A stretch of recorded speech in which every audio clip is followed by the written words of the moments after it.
اگلے عمل پہ چلتے ہیں، اور وہ کیا ہے؟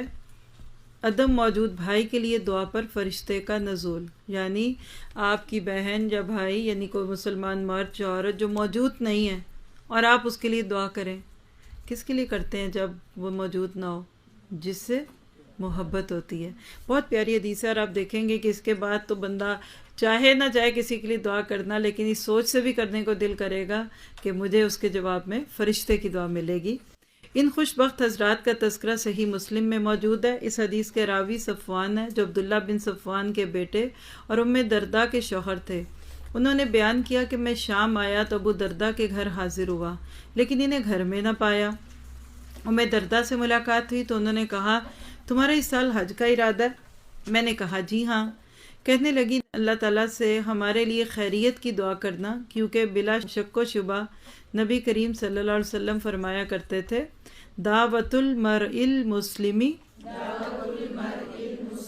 لأخیہ بظہر الغیب مستجابۃ عند راسہ ملک موکل کلما دعا لأخیہ بخیر قال الملک الموکل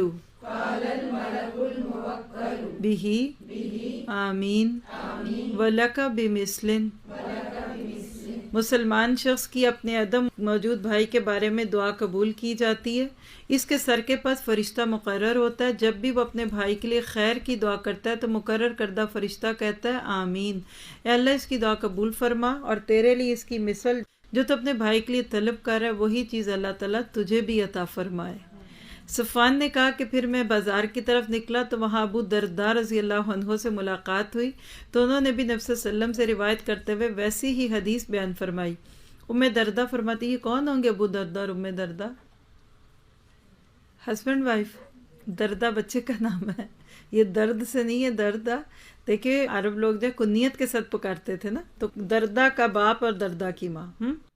ام درداء فرماتی ہیں کہ ابو درداء کے 360 دینی دوست تھے. آپ کے دینی دوستیں کتنی ہیں؟ کہنا سارے ہی چھوڑ گئے. 360 کیوں تھے؟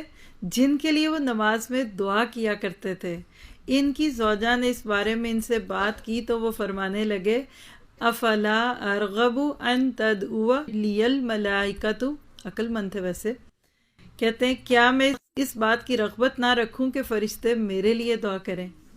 تو دو باتیں سمجھ آئیں. ایک تو دیکھیے کہ حج اور عمرے پہ جانے والے کو دعا کے لیے کہہ سکتے ہیں، یہ بات آپ نے اس حدیث سے دیکھی.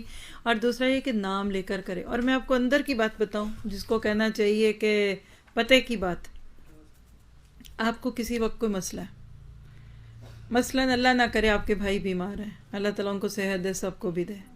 ایک طریقہ دعا کرنے کا کیا ہے کہ اللہ تعالیٰ میرے بھائی کو صحت دے دے، اللہ تعالیٰ میرے بھائی کی بیماری دور کر دے، اللہ تعالیٰ ان کو صحت دے دے، عافیت دے دے. سیدھا طریقہ تو یہی ہے. آپ ایسے نہ کریں.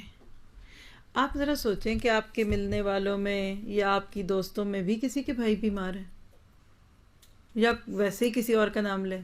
آپ اپنی دوست کے لیے کہیں، مثال ہے نجمہ ہے ان کا نام، تو آپ کہتے ہیں اللہ تعالیٰ نجمہ کے بھائی کو صحت دے، اللہ تعالیٰ نجمہ کے بھائی کو عافیت دے، اللہ تعالیٰ نجمہ کے بھائی کو پوری صحت دے، لمبی عمر دے، عافیت علی دے. اب اوپر کیا ہوگا؟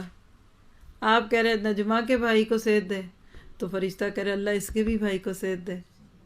تو کس کو زیادہ دعا لگی، نجمہ کے بھائی کو کہ آپ کے بھائی کو؟ آپ کے بھائی کو لگی. اس لیے عقل مندی کے ساتھ اور حکمت کے ساتھ اللہ سے بھی بندہ زیادہ لے سکتا ہے. کچھ لوگ ہوتے ہیں نا، ان کو سلیقہ نہیں ہوتا، ان کو شاپنگ کو نہیں کرنی آتی، بس پیسے خرچ کرا کے آ جاتے ہیں، کوئی اتنی چیز نہیں لیتے. کچھ لوگ انہی پیسوں سے اتنی چیزیں لے کے آ جاتے ہیں، پھر بھی پیسے بچ جاتے ہیں. فرق کس بات کا ہے؟ اس بات کا فرق ہے. تو ہمیشہ اس طرح دعا کریں. ادھر ویسے بات ہے نہیں ہے، لیکن ہم سب عافیت میں رہیں، میں چاہوں گی ضرور آپ کو بھی بتاؤں. یہ اسی سے ملتی ہوئی بات ہے.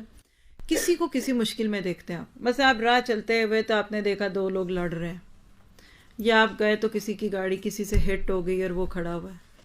آپ گئے تو دیکھا تیسری ایک عورت بیچاری، تو اس کا بچہ ضد کر رہا ہے، رو رہا ہے، تنگ کر رہا ہے. اب یہ سارا دن ہم دیکھتے ہیں نا اس طرح کے منظر، چھوٹے بڑے. آپ اس وقت اس کو سامنے رکھ کے اپنے لیے کیسے دعا کریں گے؟ الحمدللہ الذی